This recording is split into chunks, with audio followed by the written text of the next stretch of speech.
Αγαπημένοι μου φίλοι, καλησπέρα σας.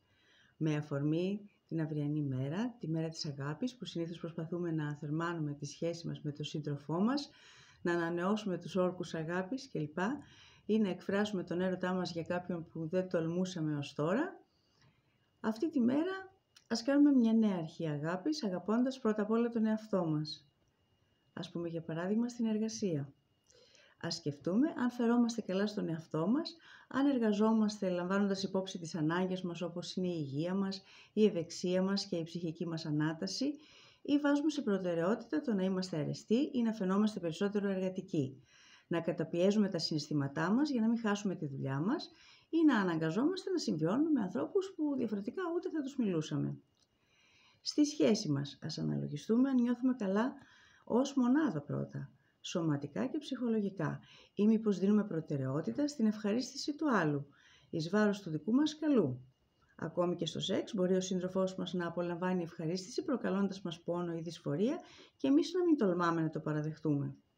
Στον ψυχολογικό τομέα να δεχόμαστε επίθεση, προσβολές, υποτιμητική συμπεριφορά, βία και άλλες αρνητικές συμπεριφορές και να τις δεχόμαστε γιατί δεν αγαπάμε τον εαυτό μας και δεν κάνουμε κάτι για να το προστατεύσουμε.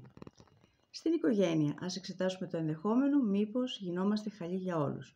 Μήπως βάζουμε τον εαυτό μας σε δεύτερη, τρίτη και τέταρτη μοίρα και κάθε βράδυ εξαντλημένες ξαπλώνουμε αναλογιζόμενες τι κάναμε για τον εαυτό μας τη μέρα που πέρασε.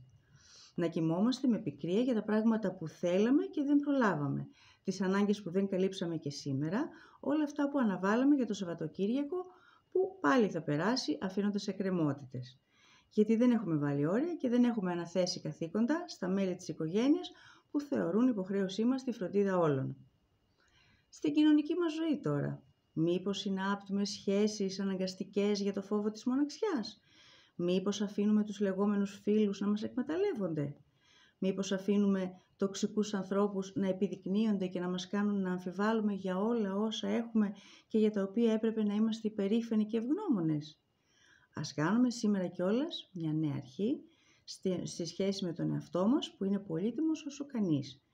Πριν δώσουμε αυτόν τον πολύτιμο εαυτό σε κάποιον άλλο, θα πρέπει να τον έχουμε θωρακίσει και να εξακολουθούμε να κρατάμε την πανοπλία και την ασπίδα μας.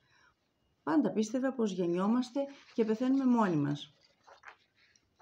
Γι' αυτό και έτσι θα χρειαστεί πολλές φορές να απομονωθούμε και να συζητήσουμε με τον εαυτό μας, να κάνουμε ειρήνη μαζί του, να τον περιθάλψουμε, να περιποιηθούμε τις πληγές του, να του δώσουμε οξυγόνο, να αναπνεύσει, να του κάνουμε δώρα, να τον ανανεώσουμε, να τον χτυπήσουμε με καλοσύνη στην πλάτη, να του δώσουμε φτερά για να συνεχίσει και καύσιμα για να τρέξει, να πετάξει. Εαυτέ μου, σ' αγαπώ. Με αυτά τα λόγια σας καληνυχτίζω και σας εύχομαι από σήμερα, που είναι η χριστιανική γιορτή του έρωτα, χρόνια πολλά και αύριο με αφορμή του Αγίου Βαλεντίνου, σας εύχομαι όλοι να περάσετε μια ευχάριστη μέρα. Καλό σας βράδυ!